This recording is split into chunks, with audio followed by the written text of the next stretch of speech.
Chandrababu fibre net కేసుపై ఇవాళ సుప్రీంకోర్టులో విచారణ జరగనుంది. ఫైబర్ నెట్ కేసులో ముందస్తు బెయిల్ కోసం చంద్రబాబు పిటిషన్ దాఖలు చేశారు. అయితే ముందస్తు బెయిల్ను ఏపీ హైకోర్టు నిరాకరించింది. దీంతో ఏపీ హైకోర్టు తీర్పును సుప్రీంకోర్టులో సవాల్ చేశారు చంద్రబాబు. నేడు చంద్రబాబు పిటిషన్ను జస్టిస్ అనిరుద్ బోస్, జస్టిస్ బేలా ఎం త్రివేది ధర్మాసనం విచారించనుంది.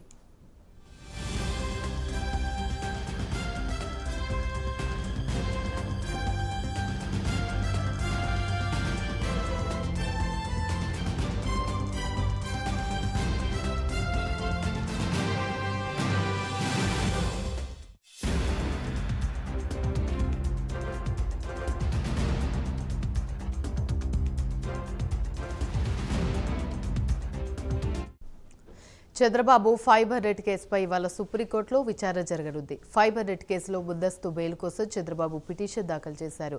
అయితే ముందస్తు బెయిల్ను ఏపీ హైకోర్టు నిరాకరించింది. దీంతో ఏపీ హైకోర్టు తీర్పును సుప్రీంకోర్టులో సవాల్ చేశారు చంద్రబాబు. నేడు చంద్రబాబు పిటిషన్ను జస్టిస్ అనిరుద్ బోస్, జస్టిస్ బేలా త్రివేది ధర్మాసనం విచారించనుంది. ఇదే అంశానికి సంబంధించి మరిన్ని వివరాలు మా ప్రతినిధి రవికృష్ణ అందిస్తారు.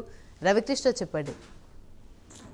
అంటే ఏదైతే ఈ ఫైబర్ నెట్ కేసుకు సంబంధించిన అంశం ఏదైతే ఉందో దానికి సంబంధించి సుప్రీంకోర్టుకి ప్రెసిడెంట్ అయితే వెళ్ళడం అనేది జరిగింది. ఆ కేసుకు సంబంధించి ఈ రోజు తీర్పు వెలువడే అవకాశం అయితే ఉంది. ముఖ్యంగా కూడా ఈ ఫైబర్ నెట్ కి సంబంధించి చంద్రబాబు నాయుడు సీఎం గా ఉన్నటువంటి సమయంలో ఫైబర్ నెట్ ని ఏర్పాటు చేయడం జరిగింది. ఫైబర్ నెట్ ఏర్పాటు చేసిన క్రమంలో పెద్ద ఎత్తున అవినీతి జరిగిందని తర్వాత వచ్చినటువంటి వైసీపీ గవర్నమెంట్ ఆరోపించిన పరిస్థితి. ఈ నేపథ్యంలోనే చంద్రబాబు నాయుడు మీద అవినీతి ఆరోపణలు చేస్తూ సిఐడి కేసు నమోదు చేసిన పరిస్థితి. ఈ నేపథ్యంలోనే హైకోర్టుకు వెళ్తాం జరిగింది. హైకోర్టు వెళ్లి ఆ క్రమంలోనే ముందస్తు బెయిల్ కోసం ట్రై చేశారు. కానీ హైకోర్టు ముందస్తు బెయిల్ ఇవ్వకపోవడంతో దాన్ని సవాల్ చేస్తూ సుప్రీంకోర్టుకి చంద్రబాబు తరఫున న్యాయవాదులు వెళ్లారు. ఈ సందర్భంగా ఈ రోజు దానికి సంబంధించి విచారణ అయితే పూర్తయింది. నిన్న ఏదైతే 17A సెక్షన్ కి సంబంధించి అది వర్తిస్తుందా అనే అంశం మీద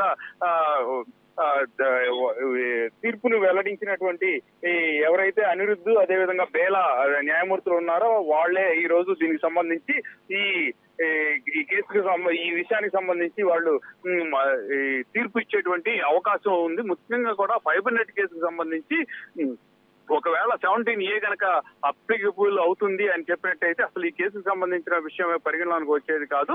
మొట్టమొదటిసారి ఈ కేసుకు సంబంధించి ఏదైతే ఈ వ్యవహారానికి సంబంధించిన అంశం మీద పూర్తిగా కూడా ఇప్పుడు ఇచ్చేటువంటి తీర్పు ఏ విధంగా ఉంటుంది ఏమిటి అనే దాని మీద మాత్రం సర్వత్రా ఉత్కంఠత అయితే నెలకొని ఉంది.